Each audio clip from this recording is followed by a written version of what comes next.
شادی کو 11 سال گزر چکے ہیں، علاج کروا کر تھک چکے ہیں، لیکن اولاد سے محروم ہیں، صرف خدا کا آسرا ہے، کچھ پڑھنے کے لیے دیجیے کہ خدا اولاد عطا فرمائے۔ اب تو لوگ تانے دینا شروع ہو گئے ہیں۔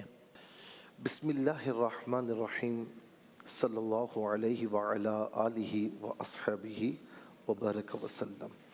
پہلے تو کچھ بات میں عرض کروں کہ عام طور پر جب خاتون کی یہاں ایسا معاملہ ہو کہ شادی کے کچھ عرصے تک اولاد کی کوئی خبر نہ مل رہی ہو، خوشخبری نہ مل رہی ہو، تو آپ جانتے ہیں کہ پہلا حملہ کہاں سے ہوتا ہے؟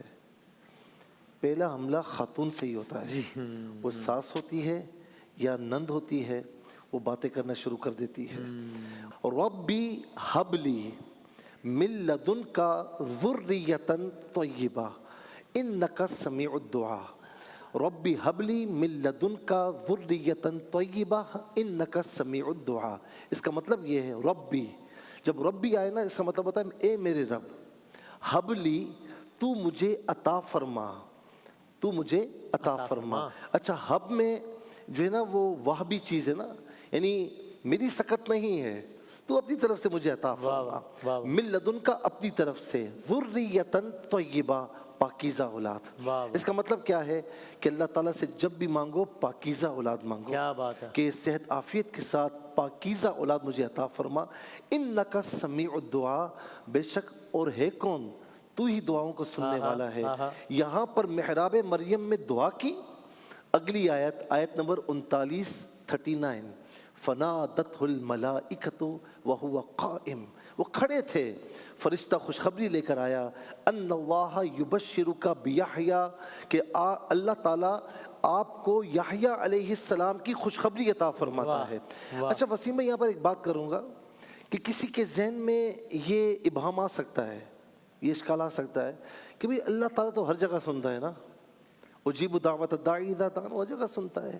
وہ فرماتا ہے وَإِذَا سَأَلَكَ عِبَادِي أَنِّي فَإِنِّي قَرِيبٌ نَحْنُ أَقْرَبُ إِلَيْهِ مِنْ حَبْلِ الْوَرِيدِ، شیرک سے زیادہ قریب ہے، ہر جگہ سنتا ہے۔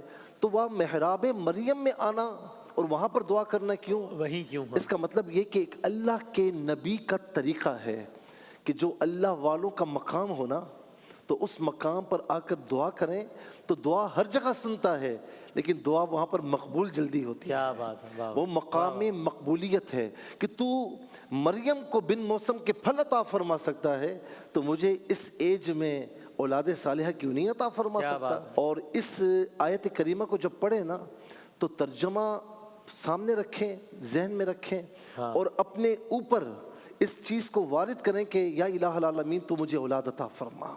اور یہ آپ نے فجر کے بعد، عصر اور عشاء کے بعد 11 مرتبہ پڑھنا ہے، اول آخر 3 مرتبہ کوئی بھی مختصر سا درود پاک پڑھ لیں، جو بھی آپ کو صحیح لگے آپ پڑھ لیں۔ کسی بھی کلمات کے ساتھ یہ بھی پڑھ سکتے ہیں صلی اللہ علیہ وعلا آلہ واصحابہ وبارک وسلم، تو یہ مختصر سا یہ پڑھ لیں۔ اور کوشش کریں کہ عشاء کے بعد جب پڑھیں نا تو اس کے بعد کچھ دیر دعا بھی مانگ لیں اور علاج کی طرف توجہ دیں۔ میری بہن انشاءاللہ، بلکہ کسی کے یہاں بھی اگر اس طرح بے اولادی ہے تو انشاءاللہ آپ محروم نہیں رہیں گی، اللہ تعالیٰ ضرور بضرور آپ کو اولاد عطا فرمائے گا۔ دوسرا یہ ہے کہ وہاب اللہ تعالیٰ کا صفاتی نام ہے۔ وہاب کہتے ہیں عطا فرمانے والا، عطا فرمانے والا، تحفہ دینے والا۔ اور پھر دوسرا ہے یا اللہ، اللہ تعالیٰ کا اسم جلالت ہے۔